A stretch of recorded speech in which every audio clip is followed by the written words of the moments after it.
The most dangerous thing a narcissist does to you isn't the gaslighting, the cheating, or the manipulation. It's something a lot worse. The screaming, the insults, the manipulation, those are all very obvious red flags, right? But I think what people don't talk about enough is the part that actually keeps you stuck. And it's the moments where they switch back to being sweet, caring, apologetic, just long enough to make you doubt everything.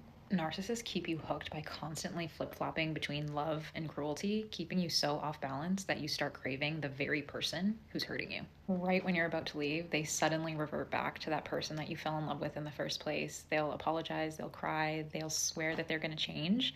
And you think, okay, maybe this time it is different. They train you to accept less and less. At first, they gave you everything, and now you are grateful for the bare minimum because you're comparing it to how bad things could be. You're not in love, you're being conditioned. The second you try to leave, they'll say, you're being too sensitive, you'll never find somebody who loves you like I do. And it's not about love, it's about control. They break you down and then they make themselves the solution. At first, they destroy your confidence. Then they become the only source of love and validation you have left. And it's a trap. The longer you stay, the harder it is to escape. But the truth is, they need you way more than you could ever need them. If this sounds at all familiar, please listen to me. This is not love, this is manipulation. And the only way to win and get out of this awful cycle of confusion is to leave, is to go no contact, is to cut them out of your life. Because a narcissist will keep you hooked by giving you just enough to stay, but never enough to actually make you feel secure. But if you truly want to heal from the narcissist, I really encourage you to listen to this video till the end and then leave a comment down below and tell me if I'm right or wrong, okay? Now, I'm not a psychic. I just have experience with this topic, okay? A lot of you are in the stage right now where you are angry with yourself, you're angry with the situation, you are regretful, you regret a lot of the decisions you made as it relates to the narcissist. You even regret meeting them, you regret letting them lie to you, use you, manipulate you. You are in the state of regret. A lot of you are really sad. A lot of you still miss the narcissist. Sometimes when you feel like you're doing better, you're moving on, you find yourself missing the narcissist. Well, guess what? Congratulations, sis. You are healing. That is what the healing process looks like. I don't want anybody to come on here and lie to you and say the healing process from a narcissist or any kind of toxic, abusive relationship is linear, because it's not. It's really not. And this is something I really want you to understand. You are going to have days where you feel so powerful, you feel like you finally healed, which in my opinion, there's no such thing as being finally healed. Healing is a journey, not a destination. You are going to go through motions and emotions when you're healing. So this is why I say congratulations, you're healing, because again, it's not a linear thing and it doesn't even look the same for two people. Healing is different for everybody. So some days, again, you're going to feel powerful. You're going to feel like you're finally over this mess. You're moving on. You're happy again. You are doing you, doing the things you love, going back to the, daily activities, going back to your friends and family, inviting your circle back in, and all of these things. And then some days you're going to feel completely powerless. Some days you're going to feel like you took 10 steps ahead and took 50 backwards. Some days you're going to feel happy, joyful. Some days you're going to feel like ish. Some days you're going to see them maybe in public or maybe a photo of them or something, and you're just going to laugh and you're going to think it's funny. But then some days you're going to see a photo of them or see them in public, and your memory is going to take you all the way back to all the good times. That is what healing looks like. So I want to encourage you, if you're on your healing journey right now, don't be too hard on yourself thinking that you're weak or you're stupid or how come I can't get over this, because this is what a lot of people tell you. Just get over it. It's a breakup. You're still on this? Oh my God, why are you still talking about this? This is what people do, and it confuses the victims because it makes them feel like, okay, I should have been way over this by now. Why is this still lingering? Well, I'll tell you another secret. The breakup with a narcissist is something that is more this is something special. Even if you've been married 4 or 5 times, if you get with a narcissist one time, that breakup and the healing from that breakup is going to feel worse than all of those marriages combined. It's just something about that toxic abuse and trauma bond and the toxic cycle that makes it really hard to really heal from. And that is why I say it's a journey. You're going to have days where you really feel empowered, and something's going to pop up out of nowhere. Maybe your memory or something somebody says or something reminds you of them or triggers you, and you're going to feel like you're right back at square one. So give yourself some grace. Give yourself some time to heal, because it's a journey. You'll probably never get to the point where you feel like, whew, I'm finally done. You might get to the point where they look like a clown to you. A lot of us are at that point now. You can finally see right through them. They look like a clown. You can predict their every stupid move. You can predict what they're gonna do next. You just know what they're gonna do, what they're gonna say, and you're far, far away from them. And it's just comical to you. You'll get to that point. However, you're also gonna get, once you're at that point, you're gonna get to a point where sometimes you're gonna feel so stupid that you let this idiot. And if you've dealt with a narcissist, you know that a lot of them are less than smart. I call them the smartest dumb people. You're going to get to the point where you're going to feel so stupid for letting this complete idiot just run you like they did. You're going to feel stupid for listening to their advice, listening to the things they told you to do and that you actually did.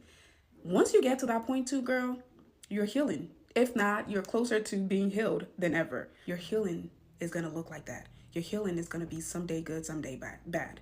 Someday good, someday bad. It's never going to be bad days, bad day, and then good day, and that's it. Good days forever. No, that's not what healing looks like.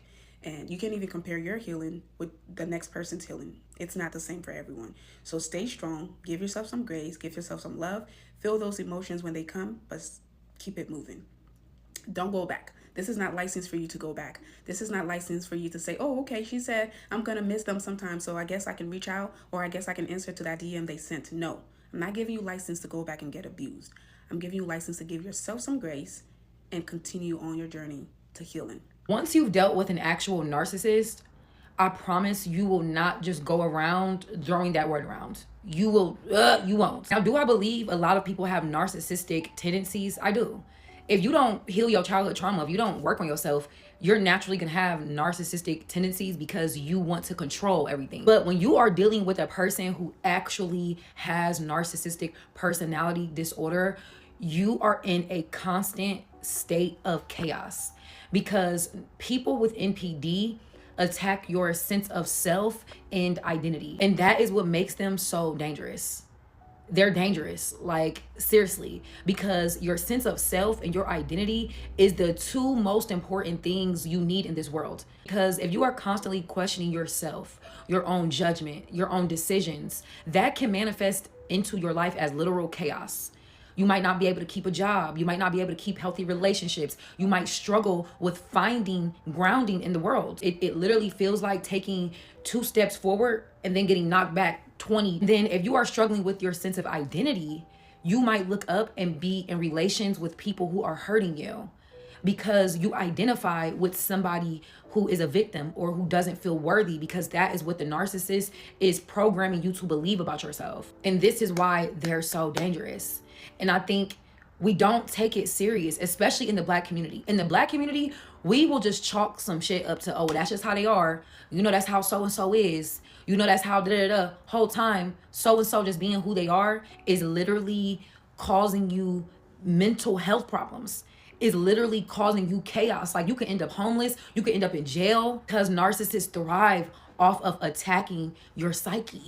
They attack your psyche. They attack your identity and your sense of self. And you struggle with it, especially when it is coming from somebody who claims they love you, right? And the saddest part about it, for real, is that I don't believe anybody is born with NPD. I believe that it is something that develops in a person over time.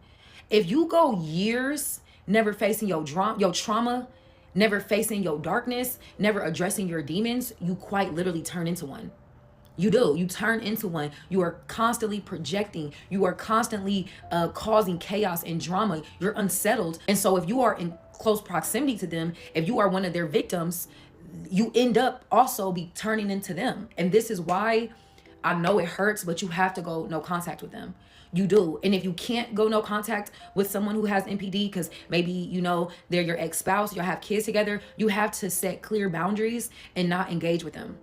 You cannot engage with them, because what I realized is when you engage with a narcissist, then it's hard for people to see clearly. Because like what the Bible say, like, don't argue with a fool. Once you argue with them, once you are trying to prove you're not this person they're projecting you to be, then it's like, well, maybe they are this person. You know what I'm saying? Like, it's hard for people to see that they're the actual problem because you are also engaging with them. That was my whole life. Like anytime I would tell somebody like what I'm going through with this person, it was always, well, that's just how you and them are. You know, y'all need to work on your relationship. Yeah, no, it's not me. It's them. But I'm constantly engaging with them. I'm constantly fighting to prove I'm not this person. Or they trigger me to the point where now I turn into them. Now I'm saying mean, foul shit to them. You cannot engage with them, no matter what, no matter how much they smear your name, no matter how much they lying on you. Because one thing about a narcissist is eventually everybody will have that same experience with them. It's inevitable. And that is why you have to be solid in who you are. Be solid in your identity and with your decision to go no contact with them. To all of my baddies who grew up with a narcissistic parent, or you had kids with somebody who has narcissism, I really want to give you my love, because it's hard. It's hard to constantly have your psyche under attack. But if you are still in your right mind, you've won. You've won. I want you to know that, because it is so easy for a narcissist to send somebody down a spiral, to turn somebody into them.